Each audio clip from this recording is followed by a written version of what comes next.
It was a cold, dark night when four friends stood in front of the old abandoned hospital. The building, with its broken windows and ivy-covered facade, seemed to breathe in the shadows. The wind blew fiercely, carried with dry leaves and whispers that no one could explain. Anna, the most cautious of the group, crossed her arms and looked at her friends with concern.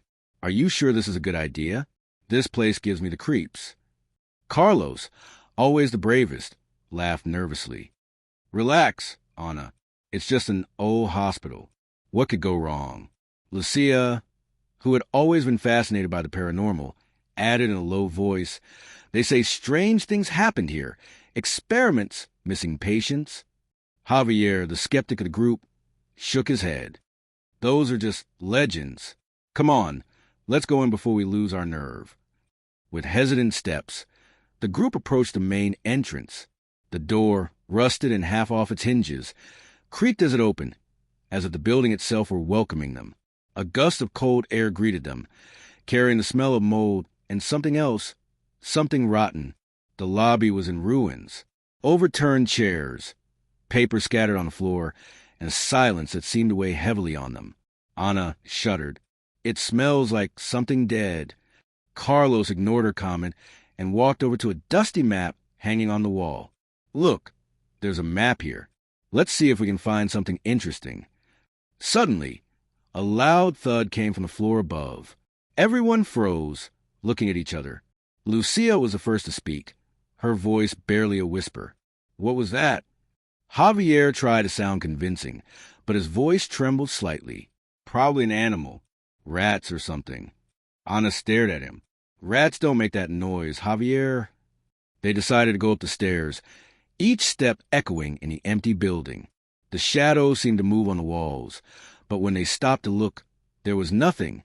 The hallway on the second floor was dimly lit by the moonlight filtering through the broken windows.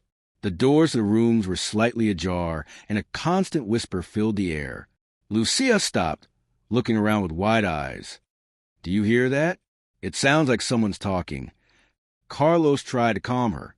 "It's the wind. Don't be scared." Anna approached one of the doors and slowly opened it. The room was empty, but in the broken mirror at the back, a dark figure was reflected behind her. When she turned around, there was no one there. "Someone's here." Javier looked at her skeptically. "You're imagining things. Let's keep going." But the whispers grew louder, as if dozens of voices were surrounding them.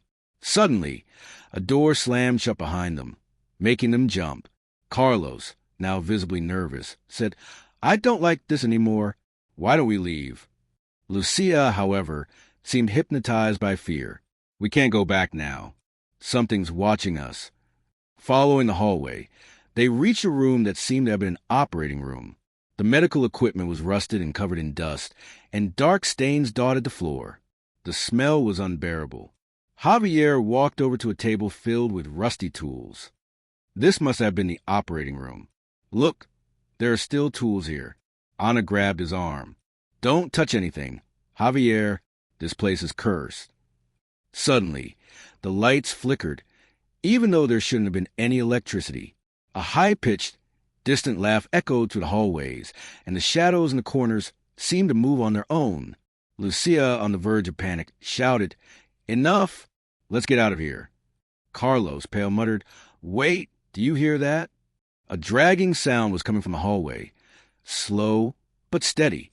The door to the operating room began to close slowly. Anna screamed, "The door!" "Run!" They ran toward the door, but it slammed shut before they could escape. The lights went out completely, plunging them into darkness. All they could hear was their frantic breathing and the sound of something approaching.